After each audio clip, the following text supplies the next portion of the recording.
Welcome to this explainer. We're taking a virtual descent into a jungle so vast and so incredibly wild that just stepping past the tree line means crossing into a realm where nature completely rewrites the rules.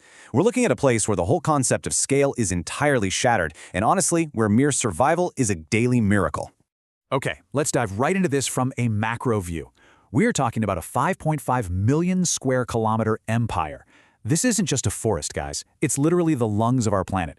Housed within this immense green expanse are roughly 400 billion trees, generating a staggering 20% of the oxygen that every single one of us breathes, spanning across 8 different countries. It's basically a self-sustaining world all on its own. To really wrap your head around that unimaginable scale, think about it like this. You could comfortably fit 7 entire Pakistans inside the Amazon, or 2 Indias, or, get this, 157 Dubais. If you were to walk its perimeter border, you'd be trekking for 23,800 kilometers. That's the equivalent of making 7 complete round trips between Mumbai and New Delhi. It is genuinely a continent hidden within a continent. Because of this massive self-sustaining ecosystem and the constant rainfall, the Amazon is an unparalleled hub of life. It's the exclusive home to thousands of bizarre species you won't find anywhere else on Earth. The numbers are just mind-blowing. We're looking at 40,000 types of plants, 1,300 distinct bird species, over 2,200 species of fish, 272 types of mammals, and over 2.5 million, yes, million types of poisonous insects. So it's breathtakingly beautiful from the outside, but man, it is incredibly dangerous on the inside. Section 1. Terrors of the forest floor. So the Amazon is a rainforest, right? Meaning it rains pretty much every single week. But here's the crazy part. The canopy above is so incredibly thick and layered that when a heavy storm hits, it actually takes a full 10 minutes for a single drop of water to navigate all those leaves and finally hit the ground below. And because its dense foliage blocks out the sun, the forest floor is plunged into a constant, eerie, night-like darkness, even right in the middle of the afternoon. If you wander into that perpetual darkness, your very first encounter might just be with an absolute apex predator, the green anaconda. This is the world's largest and most venomous snake of its kind. We are talking about a titan reaching 30 feet in length and weighing up to 250 kilograms. But what's really terrifying is how it hunts. It doesn't chew. It simply swallows massive animals completely whole in a single, devastating motion. But you don't just have to worry about the giants. Take the bullet ant. It's only about 4 centimeters long, literally smaller than a grain of wheat, yet it packs the most agonizing sting on the entire planet. Victims describe the severe, paralyzing pain as feeling exactly like taking a literal gunshot.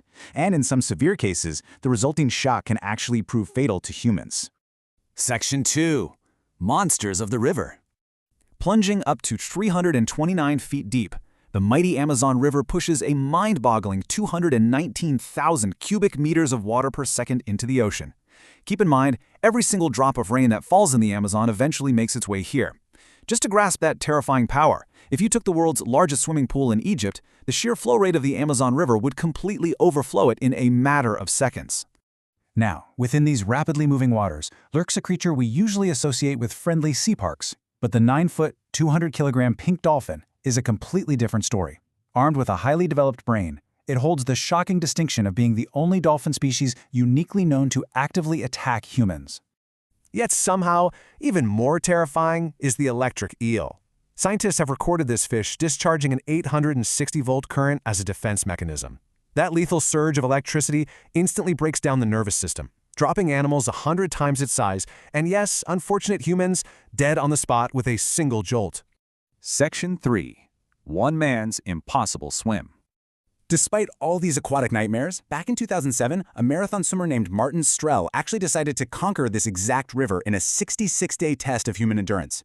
His daily routine was completely insane. He'd swim through those treacherous waters for 10 hours straight every single day, and to keep him from being eaten alive, his boat crew was frantically tossing massive chunks of raw meat into the water to distract the giant alligators swarming around him. Then he'd rest, survive the night, and do the whole shebang again the next day. Truly unbelievable. Section 4. Deep Mysteries of the Amazon. Emerging from those waters, we find that this dense jungle successfully hides over 400 distinct tribes who have never even seen the modern advanced world. They live entirely off the grid, hunting the animals of the forest and living exactly as their ancestors did. When they do accidentally cross paths with outsiders, their reaction is pure astonishment. They look at modern humans as if they're seeing aliens dropping right out of the sky. We also stumble upon some total geographical impossibilities. Deep in the Peruvian territory of the Amazon, there's a river that just completely defies logic. Imagine this, a natural river that boils year-round, constantly emitting heavy steam into the canopy, but there is absolutely no fire. This 65-kilometer stretch reaches temperatures up to 100 degrees Celsius, hot enough to cook anything that falls in. Yet scientists still have no definitive explanation for the underground heat source. And that leaves us with one final, haunting mystery to ponder. When viewed from space, the Amazon reveals over 300 massive symbols, known as geoglyphs, carved directly into the ground.